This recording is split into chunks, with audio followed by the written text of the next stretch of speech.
Assalamualaikum warahmatullahi wabarakatuh. Perkenalkan, nama saya Syamsul Bahari. Saya mahasiswa Magister Pendidikan IPA Universitas Jambi tahun 2023. Pada kesempatan ini saya ingin mereview materi pembelajaran tentang pembelajaran kuantum dan prinsip-prinsip pembelajaran kuantum pada mata kuliah model dan evaluasi pembelajaran sains terpadu. Bapak dan Ibu, teman-teman sekalian yang saya hormati, kita pahami pembelajaran kuantum atau quantum teaching itu merupakan salah satu upaya proses pembelajaran sehingga menjadi lebih meriah atau menyenangkan bagi peserta didik. Maksudnya di sini adalah pembelajaran yang mampu menciptakan keaktifan dan interaksi antara siswa dan antar guru. Nah, di mana di sini agar suasana lebih hidup, proses pembelajaran itu ada interaksi antar guru dan siswa.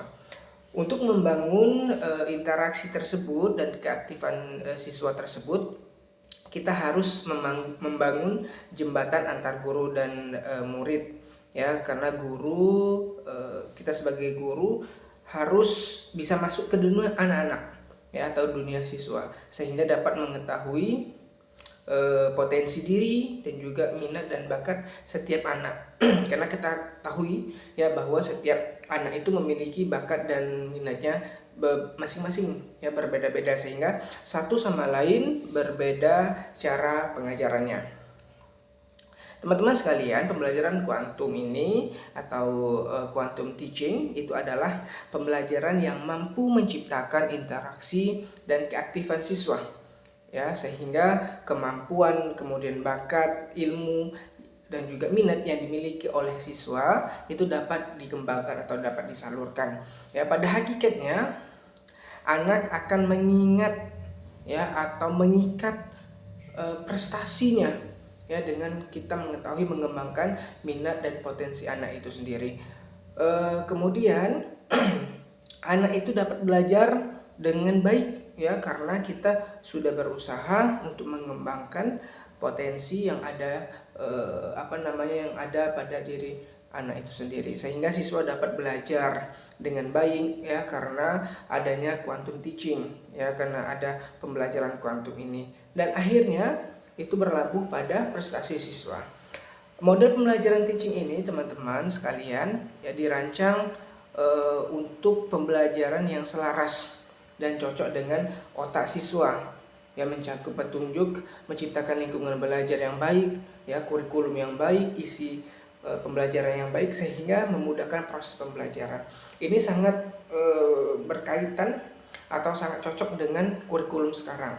Karena apa? Karena kurikulum sekarang ini adalah mempusatkan proses pembelajaran itu pada siswa atau pada anak peserta didik atau student center. Jadi guru itu hanya sebagai fasilitator untuk menjembati proses pembelajaran tersebut. Kenapa? Karena guru memberikan sesuatu yang baru biar anak yang bekerja. Kita hanya sebagai fasilitator, kita hanya sebagai membantu untuk proses pembelajaran kepada anak itu sendiri. Apabila kita berbicara masalah pembelajaran kuantum ini, di kurikulum Merdeka ini juga proses pembelajaran berpusat kepada siswa. Siswa lebih aktif untuk melakukan proses pembelajaran itu. Guru hanya memberikan sedikit saja, sedikit umpan atau stimulus kepada siswa, dan siswalah yang banyak bergerak ataupun banyak beraktif dalam proses pembelajaran tersebut. Quantum teaching ini, teman-teman sekalian, memiliki beberapa prinsip yang dapat mempengaruhi keseluruhan dari aspek pembelajaran kuantum ini. Apa itu? Yang pertama adalah segalanya berbicara.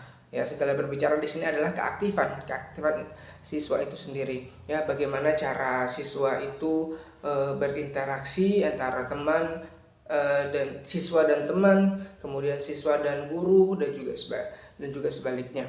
Nah, di sini teman-teman sekalian, ini tergantung bagaimana cara guru menguasai kelas. Ya, bagaimana cara guru untuk memberikan stimulus ya atau rangsangan kepada siswa agar proses pembelajaran itu lebih menarik, kemudian lebih hidup, lebih menyenangkan, dan juga lebih aktif kepada siswa itu sendiri.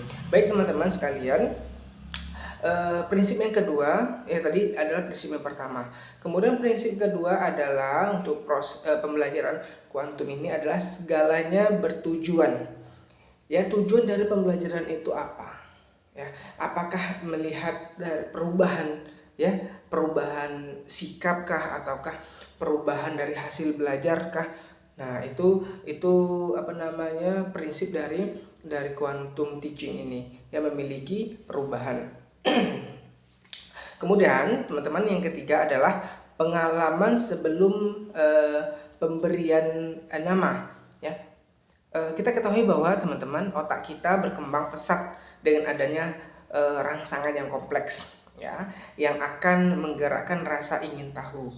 Nah, jadi kita menumbuhkan rasa keinginan tahuan ya siswa terhadap suatu materi. Ya, ini kita memberikan stimulus ya sebelum kita memasuki materi. Kita harus memberikan stimulus terlebih dahulu kepada siswa agar siswa itu lebih paham ya sebelum kita menjelaskan materi ya, agar ini nanti timbulnya adalah kemandirian kepada siswa itu sendiri. Baik, yang keempat, prinsip pembelajaran kuantum ini adalah akui setiap usaha. Ya, teman-teman, belajar itu mengandung resiko ya. Belajar berarti melangkah keluar dari kenyataan. Pada saat siswa mengambil langkah ini, mereka patut mendapat pengakuan atas kecakapan dan kepercayaan diri dari mereka. Ya, ini walaupun bagaimanapun ya bentuk proses pembelajaran kita harus menghargai, kita harus memberikan reward, kita harus memberikan apresiasi kepada siswa. Ya, kenapa? Karena untuk menimbulkan kepercayaan diri, untuk menimbulkan interaksi antar siswa dan guru, itu bukan hal yang mudah. Ya, sehingga kita harus memberikan respon positif, feedback positif kepada setiap apa yang dilakukan oleh peserta didik di dalam kelas ya, di saat proses pembelajaran.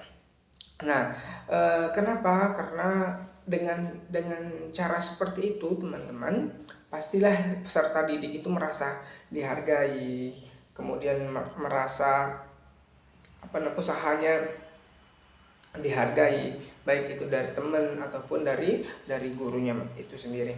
Kemudian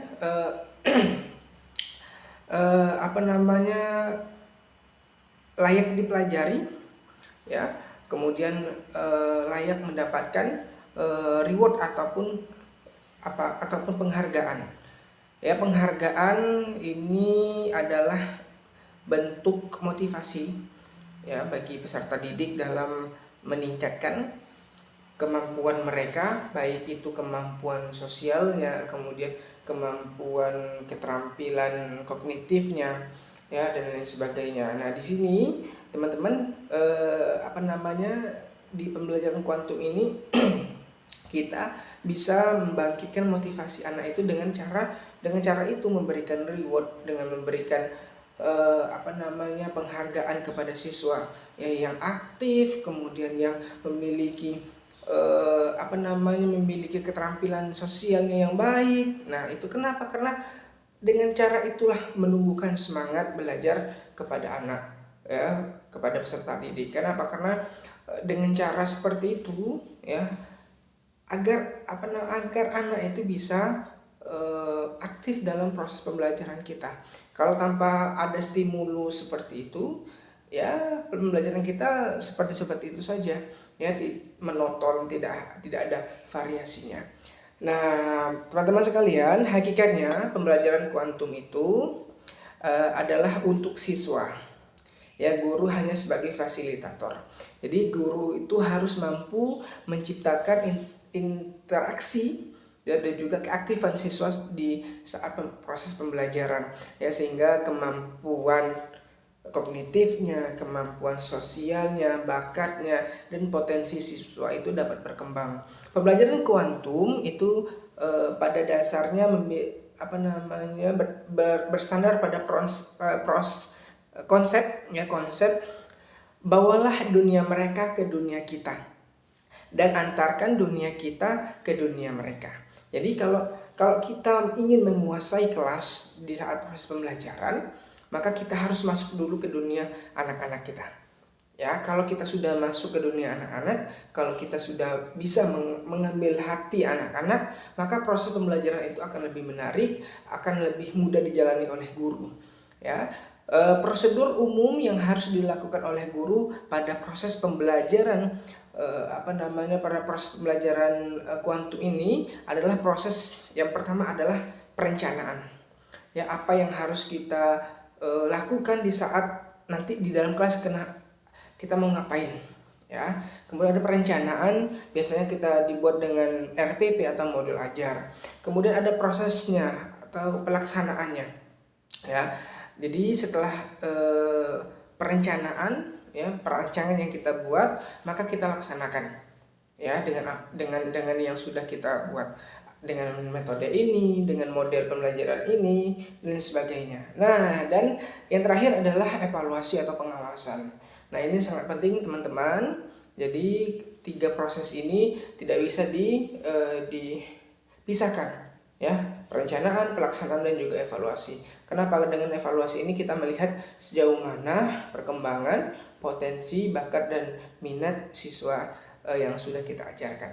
Baik teman-teman, itu mungkin yang dapat saya sampaikan, ya, mengenai terkait pembelajaran kuantum dan prinsip-prinsip pembelajaran kuantum. Mohon maaf apabila ada kekurangan dan juga kesalahan. Mudah-mudahan bermanfaat. Saya akhiri. Assalamualaikum warahmatullahi wabarakatuh.